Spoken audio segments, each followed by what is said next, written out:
Hi everyone, welcome back to my channel.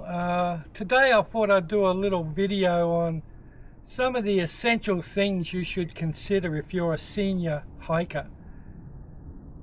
In a few months time I'll be 69, so I'm in that senior category, and I've been hiking for a while now, so I've picked up a few ideas and I've seen older hikers my age and even older doing things out on the trail that I think is really to the detriment of their hiking life.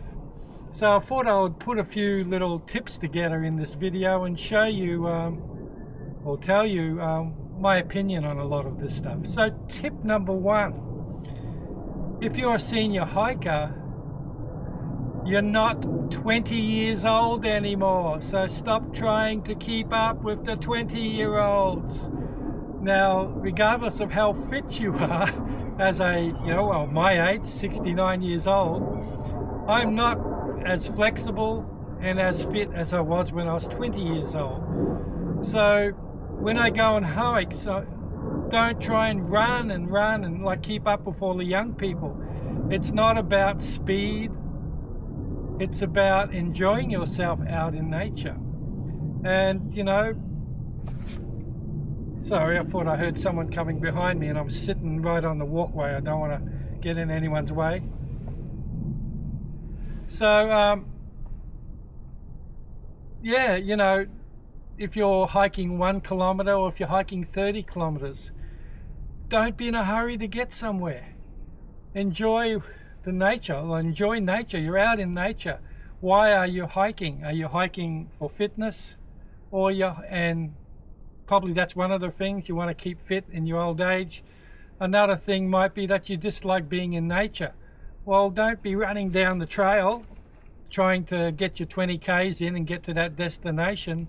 Take your time, look around, enjoy nature. Look where I am right now. I've got these stunning, massive, big granite boulders around me, and or they might be actually sandstone. Could be wrong there, one of the two. It's beautiful. It's the start of spring. I've come across some amazing wildflowers along this little trail where I am right now. But anyway, back to what I'm getting sidetracked. Back to the first question again, or number one tip. Take your time. There's no need to rush. If you rush to get somewhere or set yourself, look, I want to do this 20K hike and you got to get there really quick, all you're really going to do is not enjoy your hike, and you may even injure yourself. We're not as flexible as we used to be.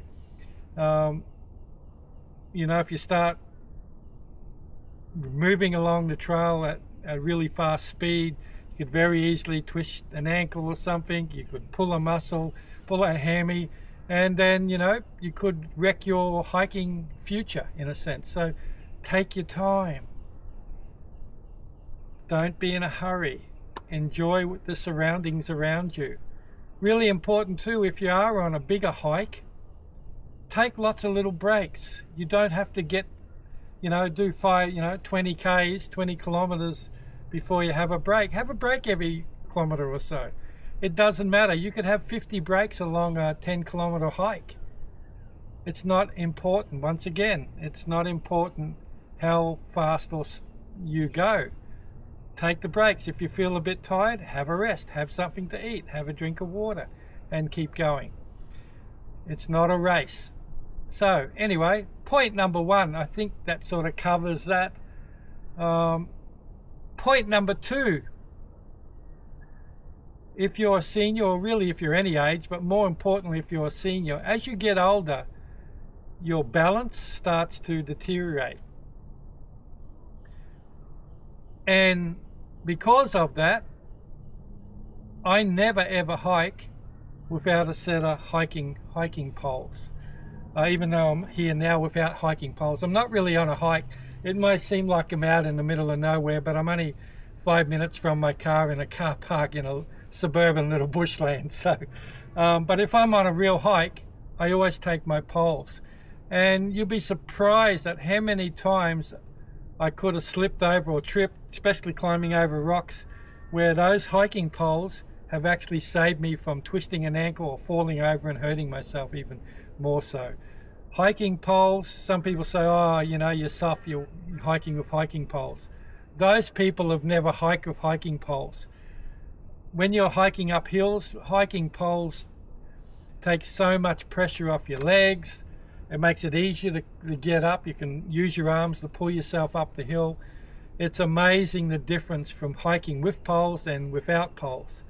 So just from that side, it's a good idea to have hiking poles. But the more important thing, especially as a senior, is that hiking poles help protect you from falling over. They keep you stable if you're walking across a creek crossing, or like I said, going up, you know, rocks or uneven surfaces. By having hiking poles, if you slip that pole, you stick your pole out, it stops you from falling over.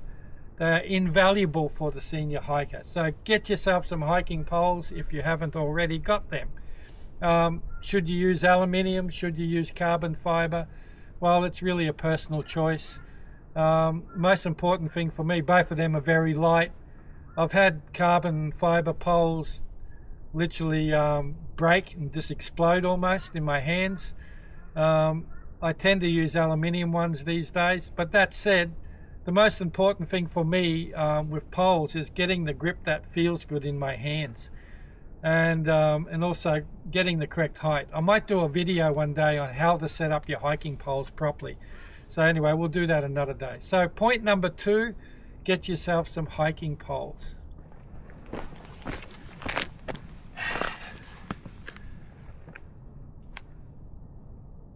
Tip number 3. Young or old hiker, you need to have yourself a good pair of hiking boots. And it's really important, especially if you're a senior hiker, to have really comfortable, good quality hiking boots that are stable and also offer ankle protection. That's another thing about your stability and your balance. As you get older, you tend to move a little bit. Your balance is not as quite good. If you've got mid-height boots, as these are the best boots I've ever owned, actually. They're actually a brand called Altra, and the model is Olympic 6 GTS, and these boots are the best boots I've ever owned. I used to get a lot of pain in my feet, nerve impingement, and I used to get knee pain. Since I swapped to these boots, I don't get that anymore.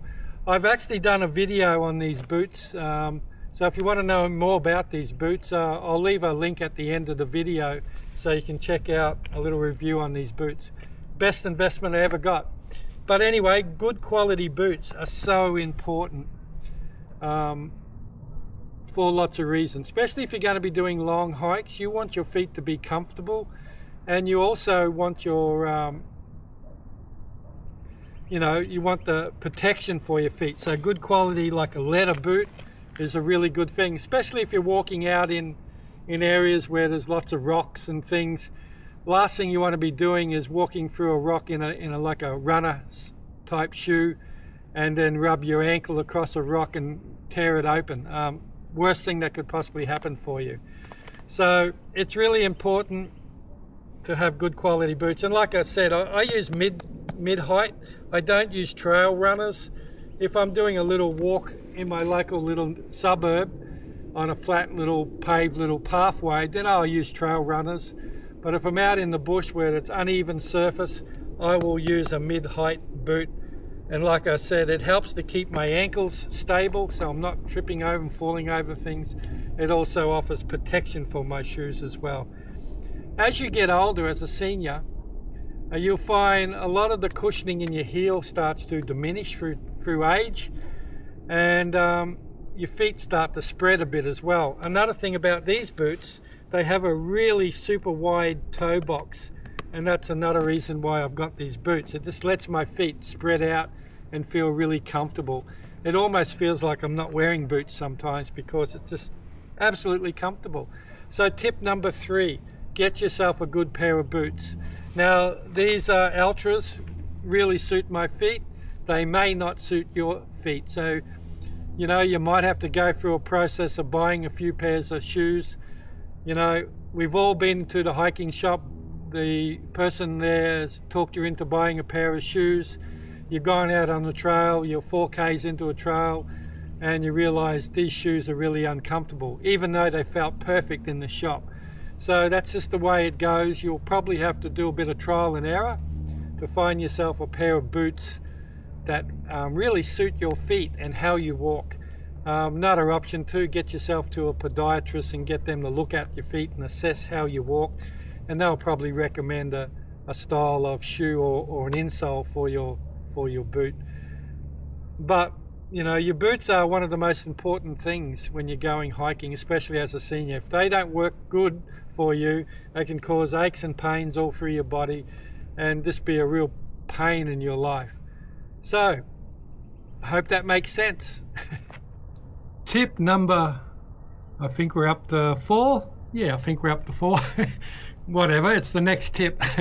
Next tip, really important for all hikers, but once again, I'm focusing a bit on seniors here. This stuff, water, hydration. Most seniors I come across don't drink enough water. If you're hiking, it's really, really important to hydrate. Now, it's really important to hydrate just in everyday life, but when you're out hiking and you're expelling lots of sweat and things like that, if you're climbing up the side of a mountain, you need to make sure your body is fully hydrated. So if you're out on a big hike, you know, every 5 minutes or so, even if you don't feel thirsty, open your bottle and have a little sip to keep the body's fluids up. If you are dehydrated, you're going to feel weak, you're going to feel tired, you get headaches, your body will start aching. All these things will happen to you, and it will have a flow-on effect even after you've hiked. Being dehydrated is very unhealthy for you. It inflames the body. So when you're out hiking, especially, make sure that you're drinking every couple of minutes. Just have a little sip. You don't have to guzzle down a whole liter, but just have a little sip very frequently throughout your hike. Not only water, but also if you're on a big hike, it's important that you eat regularly to keep your energy levels up. I find if I'm walking up a hill on a hike and I'm feeling really drained of energy, that's often a sign I need to stop, have some water, and also have something to eat. Even if it's just a bit of trail mix, you know, grab your little trail mix bag out, it might be full of nuts and fruit and things. Just have a couple of handfuls of that. It's really important.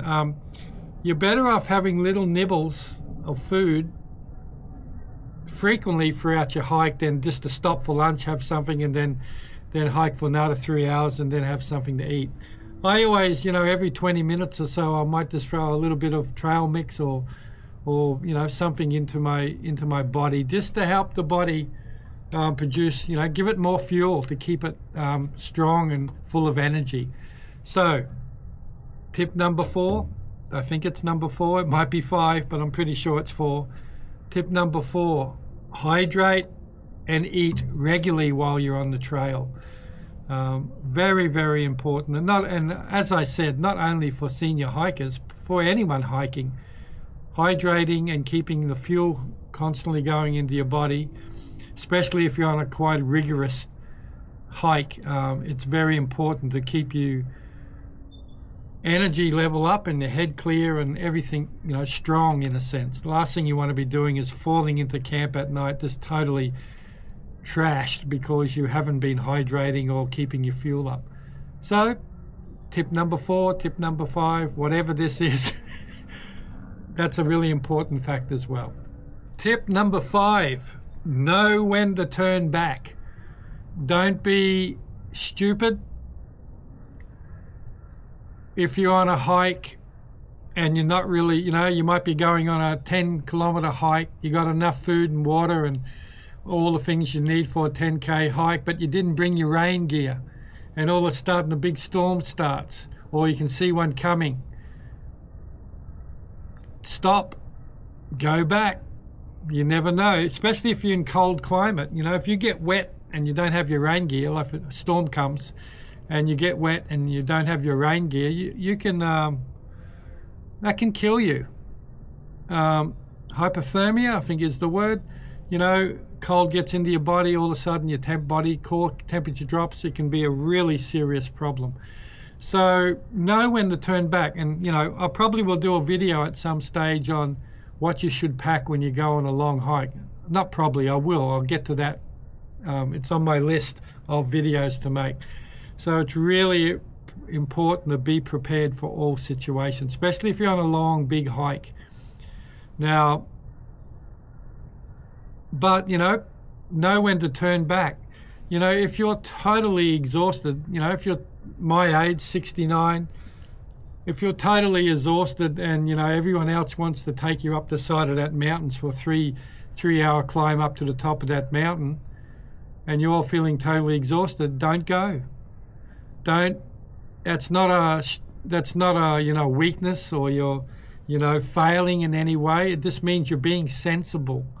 It's really, really important to know your limits and stick to those limits, and don't let anyone talk you into, oh, you'll be right, let's go up the mountain, you'll be right. A lot of people have died as a result of their mates saying, you'll be right, it's only just up here. If you don't feel confident about moving on and, you know, taking that extra little 5Ks up the side of that mountain, don't do it. Don't do it. Know your limits. It's really important. And, you know, if you got to turn back on a trail, it's not failure. It's just being sensible. It's being wise, in a sense. And that's I think one of the things I've learnt from being an old hiker, being a senior hiker. I might not be as fit or as flexible and can go as fast and as long as I used to, but I find now I make less mistakes when I'm out hiking because I'm more sensible. I've had these years of wisdom build up in me, and I know when not to do something. And when I was younger, I'd just go ahead like a crazy bull and do things, fall over, hurt myself and things like that. I'm more sensible, I'm more wiser as a hiker now that I'm a senior hiker. So that's something to keep in mind. Know your limits.